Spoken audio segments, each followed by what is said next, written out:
Bago natin simulan ang istorya ay gusto ko lang batiin ang lahat ng Happy New Year.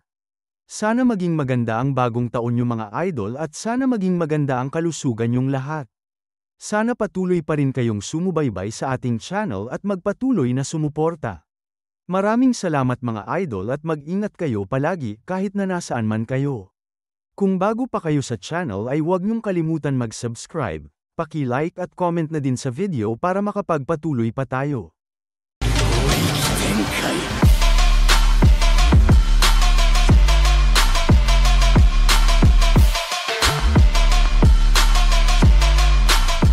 Lumipat naman tayo sa ibang bahagi ng dungeon habang hinihingal ang isang estudyante. Ito ay dahil sa kanilang ginagawang pag-alis ng mga salansan ng bato sa paligid.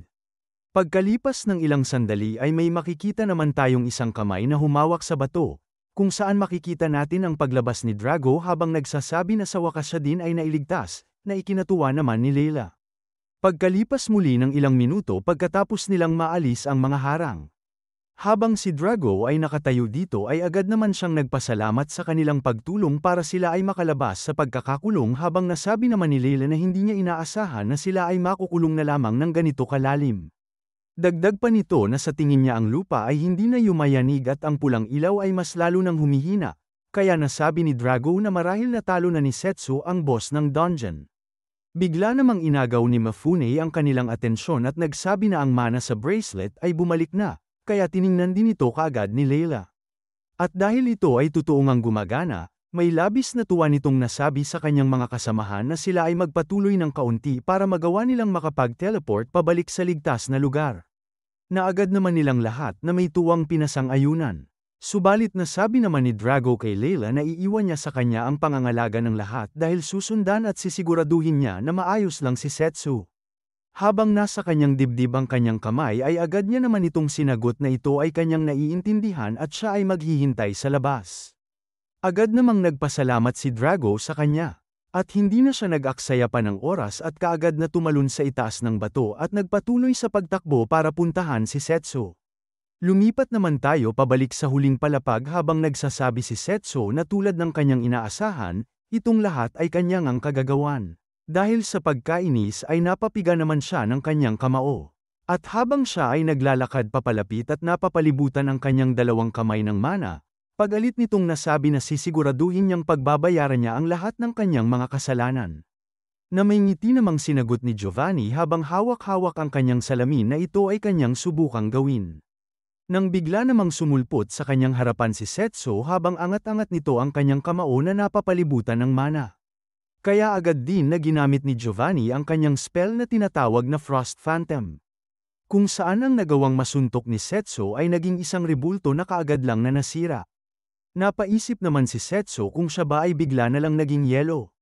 Nang bigla naman siyang may napansin na spell na nag-activate sa kanyang ibaba. Na agad namang nagpalabas ng isang matalas na yelo sa lupa at nagawang mahiwa si Setsu sa kanyang mukha. Nasabi naman ni Giovanni na gaya ng kanyang inaasahan ang pag-ataking ito ay napaka-epektibo laban sa mga close combat magician na ang magagawa lamang ay direktang pag-atake. Dagdag pa nitong natanong kay Setsu kung inaasahan niya ba na siya ay kanyang matatalo gamit lamang nito. Kaya napapakagat sa kanyang ngipin namang napaisip si Setsu na salamat sa formation magic nito, ang kanyang mga patibong at pag-counter-attack ay nagsasama. At dahil ang kanyang mana ay nauubos na dahil sa nakaraan nitong laban, naisip niya na kinakailangan nitong tapusin ang laban sa mas lalong madaling panahon. Kaagad naman siyang sumugod habang iniisip na ang formation magic ni Giovanni ay kapareho sa mahika ni Mifune. Ito ay dahil bago niya ma-activate ang kanyang spell ay may kinakailangan muna siyang gawin para makapunta sa destinasyon ng kanyang lilipatan para magawang makapag-teleport. Kaya nang makakuha si Setsu ng distansya sa kanya ay kaagad naman siyang tumalon, kung saan ang siya ay muling makalapit ay kaagad nitong iniangat ang kanyang kamao para muling magpakawala ng isang malakas na pagsuntok. At dahil alam niya na siya ay magte-teleport ay napatingin naman siya sa paligid at nakita ang paglabas ng magic circle nito sa kanyang likuran. Lumipat naman siya ng kanyang target at kaagad itong inatake, subalit ito pa rin ay isang rebulto na gawa sa yelo. Nang bigla namang may muling nag-activate na magic circle sa ibaba ng lupa. Subalit dahil ang lason ay nagsisimula ng umepekto sa kanya ay hindi siya kaagad nakaalis papalayo. Na siyang naging dahilan naman kung bakit nagawa siyang matusok ng matalim na yelo sa kanyang balikat. Makikita naman natin ang pagbagsak ni Setsu sa lupa at ang kanyang malaking sugat na natamo dahil sa patibong. Nasabi naman ni Giovanni na si Setsu ay nakakaawa kaya siya ay sumuko na lamang, subalit habang si Setsu ay patuloy na nakaluhod sa lupa ay sinabihan niya na lang itong manahimik at hindi niya ito mapapatawad at sisiguraduhin niyang maaalis ang sumpa kay Yuha. Na may ngiti lang na natanong ni Giovanni kung alam ba nito kung paano mag-alis ng sumpa at nasabi na hindi niya naiintindihan kung bakit siya nag-aalala sa kanya kahit na siya ay kanyang tinraidor. Dagdag pa nito na kung gusto niya na alisin nito ang sumpa, mayroon siyang kondisyon. Kaagad naman itong hinawakan si Setsu sa kanyang buhok. At habang ito ay kanyang hawak-hawak, nilapit nito ang kanyang ulo kay Setsu at nagsabi na ipangako nito ang kanyang katapatan sa kanya. Ngunit pasigaw lang itong sinagot ni Setsu na huwag siyang magbiro ng ganito at kaagad na ipinalabas ang kanyang mana blade. Agad naman niyang inatake si Giovanni subalit ito ay muling naging isang rebulto ng yelo. Kaya kaagad namang tumalon si Setsu sa kanyang kinaroroonan para hanapin kung saan siya lalabas. At dahil may nakikita siyang umiilaw na magic circle sa malayo ay kaagad niya itong sinugod. Makikita naman natin ang unti-unting paglabas dito ng propesor habang si Setsu ay papalapit habang daladala ang kanyang sandata. Di kalaunan nang siya ay makalapit ay kaagad niya naman itong inatake. Kaya nababahalang napaisip si Giovanni na ang batang ito ay nagawang maunawaan ang kanyang mahika ng ganito na lamang kabilis. Dahil naman sa ginawang pag-atake ni Setsu ay nagawa nitong mahiwa ang leeg at pati na ang mga kamay ng kanilang propesor, kung saan tumalsik ang mga kamay nito at siya ay nawala sa kanyang pagkakabalanse. Subalit kahit na ganito ay nagawa pa ding makapagsalita ni Giovanni at nasabi na siya ay mabilis na matuto. Nalabis namang hindi mapaniwalaan ni Setsu kaya nanlaki ang kanyang mga mata sa kanyang nakikita. Ito ay dahil kaagad lang na bumalik ang mga nahiwang kamay at leeg ni Giovanni. Nasabi naman nito na tulad ng kanyang inaasahan, gusto niya ngang talaga idagdag si Setsu sa kanyang koleksyon ngunit kinakailangan niya munang siguraduhin na ito ay kanyang naiintindihan. Nasabi naman ni Setsu na siya rin pala ay isang undead. Nakaagad namang may tuwa na sinagot ni Giovanni ng oo dahil ang kapangyarihan ng immortality ay ibinigay sa kanya ng dakilang nilalang noong siya ay nasa bingit ng kamatayan at siya mismo ay pinakadakilang obra ng kanyang Diyos. Kaya naiinis namang naisip ni Setsu kung ang tinutukoy ba nito ay ang Diyos ng kamatayan na si Vidrak.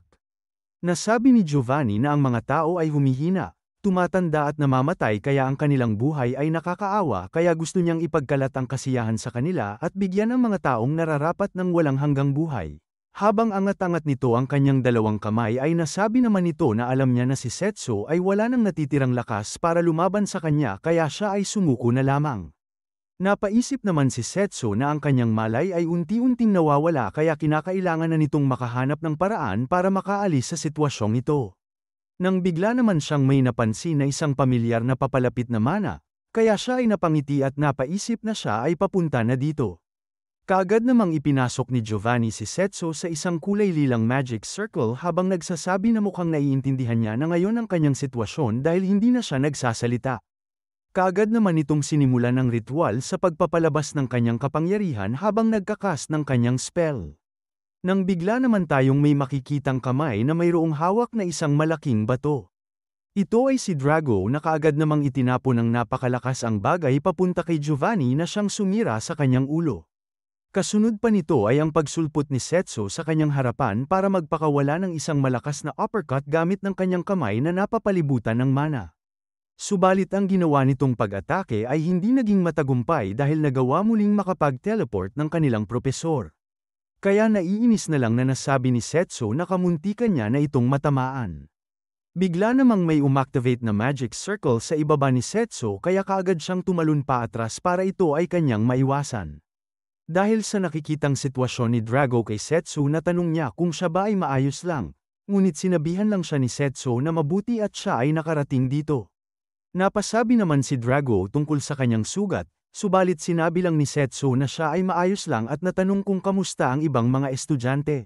Sinagot naman ito ni Drago na sila ngayon ay tumatakas na sa dungeon at sila ay sinagip ni Layla at ng iba pa.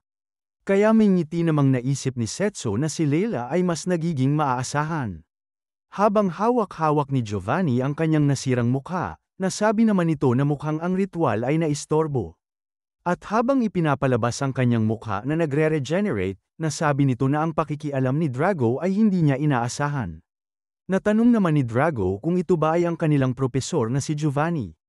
Napinasang-ayunan naman ni Setsu at nasabi na kinakailangan nilang pigilan ito dahil siya ang salarin sa lahat ng mga kaganapan sa loob ng dungeon. Pag-alit namang nasabi ni Drago kung paano itong magagawa ng isang opisyal ng kanilang akademya dahil hindi niya ito mapapatawad. Sinabihan naman ni Setsu si Drago na pag si Giovanni ay naaatake, nagiging yelo ang katawan nito at nagpapalabas ito ng pag-counter gamit ng isang matalim na yelo, kaya kinakailangan nitong kaagad na umilag at pagkatapos nito ay magte-teleport siya sa ibang lokasyon subalit ang kanyang kahinaan ay hindi niya ito magagamit ng paulit-ulit.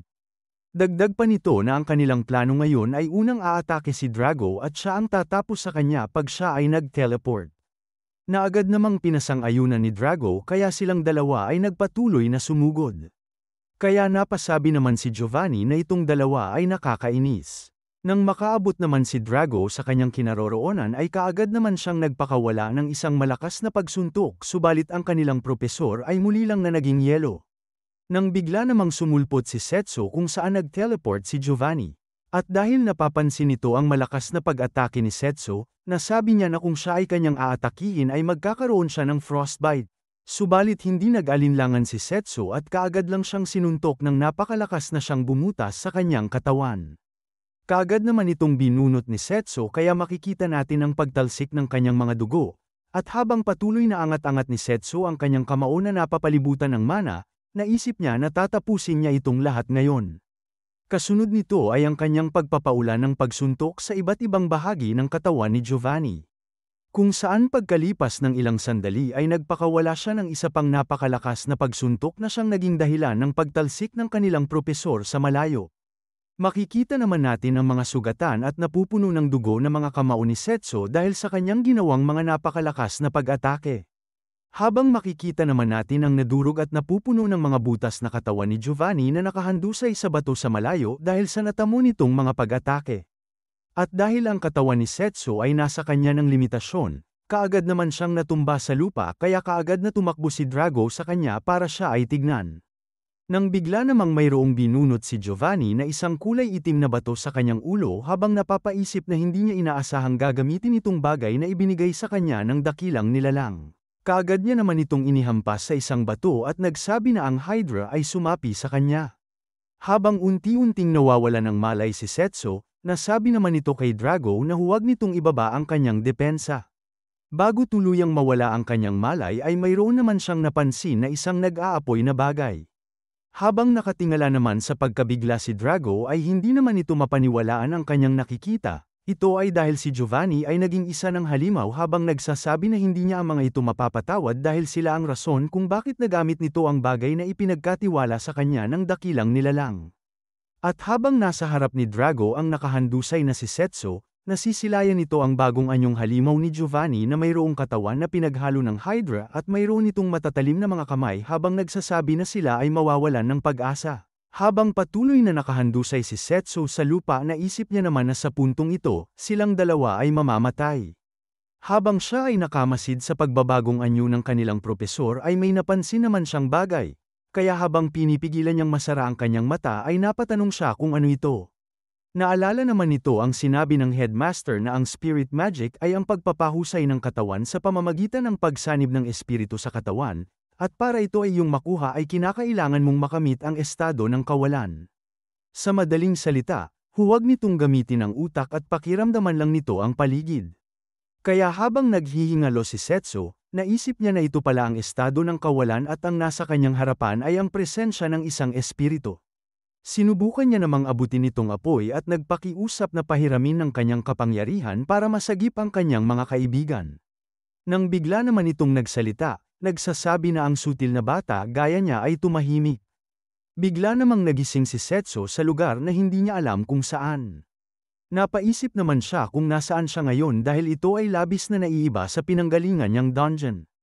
Habang nakamasid sa paligid, natanong naman ito kung siya ba ay nasa ibang dimensyon. Nang bigla na lang tumayo ang kanyang mga balahibo sa nararamdaman niyang presensya, kung saan siya rin ay kaagad na napalingon. Nang siya ay makaikot ay bumungad naman sa kanyang harapan ang isang nakaupong dambuhalang nag-aapoy na halimaw. Habang ang dalawa ay magkaharap, naisip naman ni Setsu kung ito ba ang isa sa mga espiritu na tinutukoy ng headmaster. Pansin nito na siya ay mayroong katawan ng isang titan at ang mana nito ay napaka-agresibo, na kahit siya ay nakatayo lamang sa kanyang harap ay nararamdaman nito ang malakas na pressure. Nagpatuloy naman si Setsu sa paglapit sa espiritu, at nasabi nito sa espiritu na siya ay makinig sa kanya dahil ang Diyos ng kamatayan at ang kanyang mga alagad ay nagbabanta sa itaas ng lupa. Dagdag pa nito habang kaharap itong nag-aapoy na espiritu na ang kanyang mga kaibigan ay nasa panganib kaya siya ay kanyang pahiramin ng kapangyarihan. Napatitig naman sa kanya ang espiritu, at pagkalipas ng ilang sandali ay nagsabi ito na huwag siyang maging arogante. Nang bigla namang umangat si Setsu sa lupa at napunta sa ere. Kasunod nito ay ang pagpuno ng apoy sa katawan ng espiritu at pagkahulog ng mga bato papunta sa kanya. Habang napapatakip naman siya sa tindi ng kapangyarihan nito, nasabi nito na kahit sa ganitong layo ay nararamdaman pa din ito ang lakas ng apoy. Pag-alit namang nasabi ng espiritu na sinusubukan niyang makinig ng tahimik sa isang tao subalit siya ay manghihingi lang pala ng pabor, at natanong kung ano naman ang mapakikinabangan niya rito. Nang bigla namang mayroong dalawang malalaking bato ang tumilapon papunta kay Setsu. Na siyang umipit naman sa kanya ng napakahigpit kaya siya ay napasigaw ng napakalakas. Habang hawak-hawak nito ang bato, pag-alit naman niyang natanong kung ano ang ibig nitong sabihin. Na sinagot naman ng espiritu na ang kanyang sinasabi ay wala siyang obligasyon para makinig sa kanyang mga salita. Nang bigla namang lumiwanag ang dalawang bato na umiipit kay Setsu, kung saan pagkalipas ng ilang sandali ay bigla na lang din itong napuno ng apoy. Kaya makikita natin ang pagkasunog ni Setsu habang napapaisip na ang espiritu ay mayroong napakalaking mana. Habang nasusunog si Setsu sa harap ng espiritu, nasabi naman nito na ang lugar na iyon ay dapat isang malamig na mundo subalit gagawin niya itong lugar na kasing init ng impyerno para siya ay sunugin. Kaagad namang napuno si Setsu ng matinding apoy kaya siya ay napasigaw. Habang ito ay kanyang tinitiis, kanya namang naisip na ang lahat ay magwawakas kung siya ay nagkamali dito kaya kinakailangan nitong kumbinsihin ang espiritu. Bumilib naman ang espiritu kay Setsu dahil siya ay patuloy pa rin na mayroong malay dahil ang normal na tao ay matagal nang nawala ng malay sa ganito. Habang nakamasid itong halimaw ay napansin naman ito ang isang simbolo na nasa loob ng katawan ni Setsu. Napasabi naman siya na nararamdaman niya ang presensya ng espiritu ng oras, kaya mayroon bang rason dito? Subalit patuloy lang na napapasigaw si Setsu dahil sa tindi ng kanyang patuloy na pagkakasunog.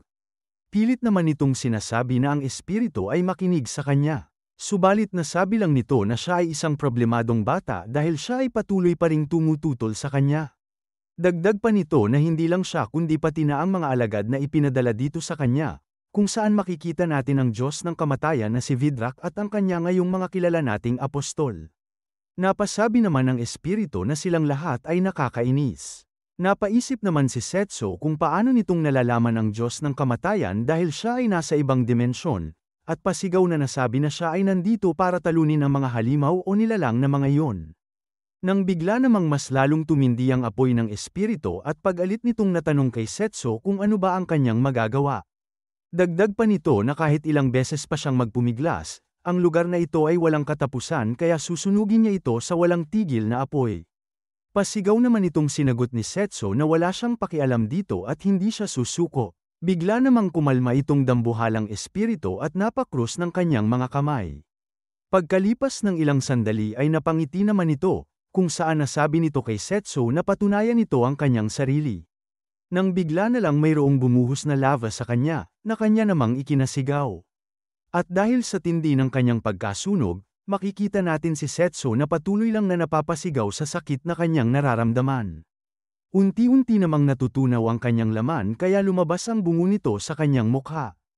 Naisip naman nito na ito ay napakainit at hindi siya makahinga. Dagdag pa nito na ang kanyang mga pandama ay naglalaho na din. Kaya para ito ay kanyang labanan, naisip niya na huwag tumigil sa pag-iisip sa mga malalalim na bagay. At habang siya ay patuloy na nagugunaw, natanong naman ito kung kamusta na kaya si Drago. Habang makikita naman natin ang kanyang kamay na natutunaw, naisip nito ang tunay na mundo. Naisip din nito kung ano ang kanyang ginagawa. At naisip din nito kung bakit siya naririto. Habang patuloy naman sa pagpupursige si Setsu, naisip niya na ito ay hindi pa din sapat. At kahit na siya ngayon ay buto na lamang sa kanyang pagkakasunog, napapasabi pa rin siya na hindi pa siya pwedeng mamatay. Ito ay hanggat hindi niya pa natatalo ang Diyos ng kamatayan na si Vidrak. Pagkalipas ng ilang sandali ay makikita naman natin ang pagpisil ni Setsu sa nakaipit sa kanyang bato, kung saan patuloy siyang nagpakiusap sa halimaw na siya ay kanyang pahiramin ng kanyang kapangyarihan para siya ay hindi na matalo kahit na kanino o kahit pa sa isang Diyos. Napasabi naman ng espiritu na siya ay nagulat dahil wala pa siyang may nakikitang kahit kanino na nagawang matiis ang dimensyon na ito ng buong isang taon. Nagpatuloy naman itong nag-aapoy na halimaw sa pagmasid kay Setsu na ngayon ay nagawang makawala sa mga bato. Kaya nasabi naman ng espiritu na siya ay pupunta ng ganito kalayo para lamang sagipin ang kanyang mga kaibigan. Nang bigla namang naagaw ang atensyon nito, ito ay dahil si Setsu ngayon ay wala ng malay habang patuloy pa ring nakatayo sa kanyang kinaroroonan. Nang bigla namang nilagyan ng espiritu si Setsu ng kanyang kapangyarihan, kung saan pagkalipas ng ilang sandali ay bigla na lang itong nawala habang nagsasabi na ang sutil na bata gaya niya ay magmadali at umalis na sa lugar na ito. Dagdag pa nito na patahimikin din ito ang mga nakakainis na taong yun para sa kanya. Nang bigla namang mayroong sumulpot na simbolo sa kabilang kamay ni Setsu na kapareho ng nag-aapoy na espiritu. Pagkatapos nito ay ang pagbabalik natin sa kasalukuyan, kung saan makikita natin si Drago na nagawang mahiwa sa kanyang katawan kaya tumalsik ang kanyang mga dugo. Naisip naman niya na hindi nito magamit ang kanyang mana guard laban sa mga spell na may katangian ng yelo. At dahil patuloy pa ring nakatayo si Drago kahit na ganito na ang natamo niyang sugat. Natanong naman ng halimaw na ngayon na si Giovanni kung siya ba ay isang tunay na tao o di kaya ito lang ay ang katigasan ng ulo ng mga combat magician. Dagdag naman ito na ito ay wala rin namang saysay. At dahil sa huling natamong pag-atake ni Drago, ang kanyang mga nerves ay hindi na tumutugon sa kanya kaya hindi niya na maigalaw ang kanyang buong katawan. Habang hawak-hawak naman ni Giovanni si Drago gamit ng kanyang matalas na kamay, nasabi nito na siya ay mamamatay sa kanyang susunod na atake. Dagdag pa nito habang patuloy na hawak-hawak si Drago na pagkatapos nito ay kanyang isusunod ang kanyang kaibigan na kanyang pinuprotektahan. Kaagad naman itong itinapon si Drago sa malayo habang nagsasabi na sila ay magsama bilang mga bangkay. Nag-slide naman sa lupa si Drago dahil sa ginawa nito, at siya ay napaisip na hindi na nito magagawang magamit ang mana guard. Nang bigla namang ibinukas ng halimaw na si Giovanni ang kanyang malaking bibig para magpalabas ng pag-atake. Kaya napaisip na lang si Drago na hindi niya na ito magagawang maiwasan kaya ito na ang kanyang magiging katapusan. Nang bigla naman itong narinig ang boses ng kanyang magulang, nagsasabi na siya ay proud sa kanya. Dagdag pa nito na siya ay maging panangga o shield para sa kanyang mga kaibigan gamit ng kanyang matigas na katawan at ipakita nito ang kapangyarihan ng isang close combat magician. Subalit nang hingi na lang ng kapatawaran si Drago sa kanyang ama. Ito ay dahil hindi nito nagawang maprotektahan ang kanyang kaibigan. Nang bigla namang may ibinugang bagay si Giovanni papunta sa kanya. At nang siya ay matapos, nasabi nito na mukhang siya din ay nakakuha ng pinsala sa ginawa niyang pag-atake. Nang bigla namang naagaw ang atensyon nito sa kanyang napansin.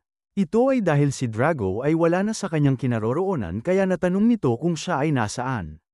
Nang siya ay makalingon ay labis naman siyang nabigla, kung saan natanong nito kung anong klase itong anyo.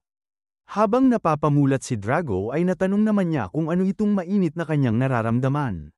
Nang siya ay tuluyang mamulat ay nakita naman nito si Setsu na nakatayo sa kanyang harapan habang mayroong bagong simbolo sa kanyang isang kamay at napapalibutan ng napakalakas na nag-aapoy na aura kasabay ng kanyang pagbabagong anyo.